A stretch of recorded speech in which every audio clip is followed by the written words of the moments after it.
नमस्ते दोस्तों, अभी 2024 का एंड चल रहा है और आज तारीख है 24 दिसंबर 2024।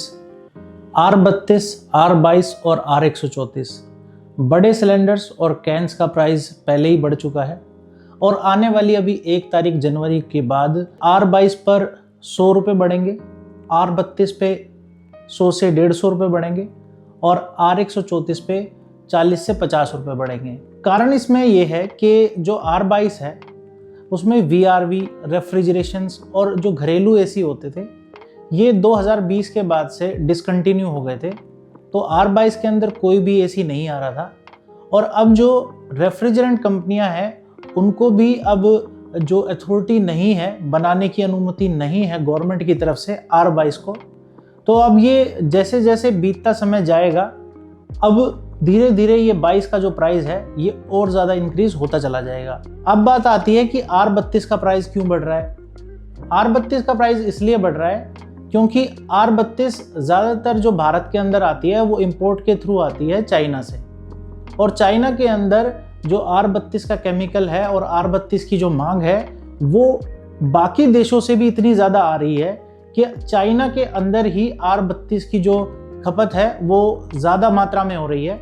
भारत के पास जो आ रहा है उस पर अब प्राइस बढ़ के आ रहा है क्योंकि चाइना के अंदर ही R32 की काफ़ी ज़्यादा शॉर्टेज है बड़ी बड़ी कंपनियों के पास भी। अब बात यह है कि R32 वहाँ से जब आती है तो एंटी डंपिंग ड्यूटी हो गई और भी बहुत सारे इंपोर्ट के चार्जेस हो गए, इनको लग के तो महंगी हो ही जाती है। लेकिन अभी जो 32 की कमी ज़्यादा जो हो रही है चाइना के अंदर, इसकी वजह से कुछ ज़्यादा खास इस पे असर पड़ रहा है प्राइस पे। अब 32 का प्राइस चाइना में पहले से ही महंगा है, इसीलिए यहाँ भी महंगा है। अब बात करते हैं R134 पे।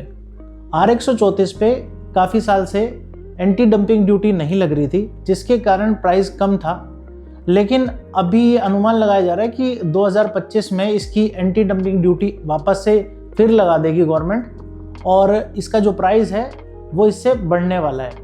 तो अभी जो इसका प्राइस का जो अनुमान लगाया जा रहा है वो है लगभग 40 से 50 रुपये इस पर बढ़ेंगे।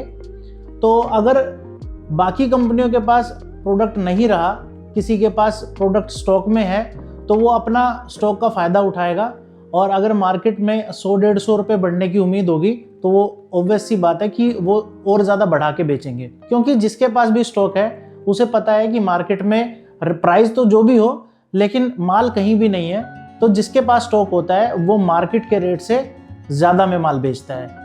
अब यही वजह है इन गैसेस के प्राइस का बढ़ने का, जबकि ऑफ सीजन में अभी सभी लोग इंतज़ार में बैठे हुए थे कि कब इसका प्राइस डाउन आएगा, कब डाउन आएगा।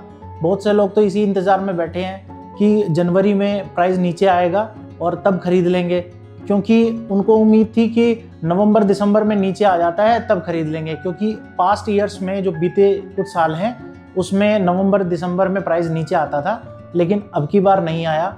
तो उनको लग रहा था कि जनवरी में खरीद लेंगे, हो सकता है कि जनवरी में तो 99% आ ही जाएगा, क्योंकि फरवरी के बाद तो गर्मी ही शुरू हो जाती है।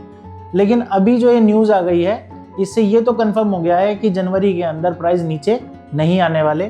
तो जो लोग इंतज़ार में बैठे थे, अब भाई आप लोग माल खरीद लो। अब आपको इसके बाद कहीं भी इससे सस्ता तो नहीं मिलने वाला।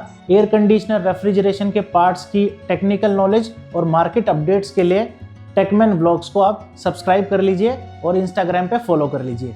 नमस्ते जी।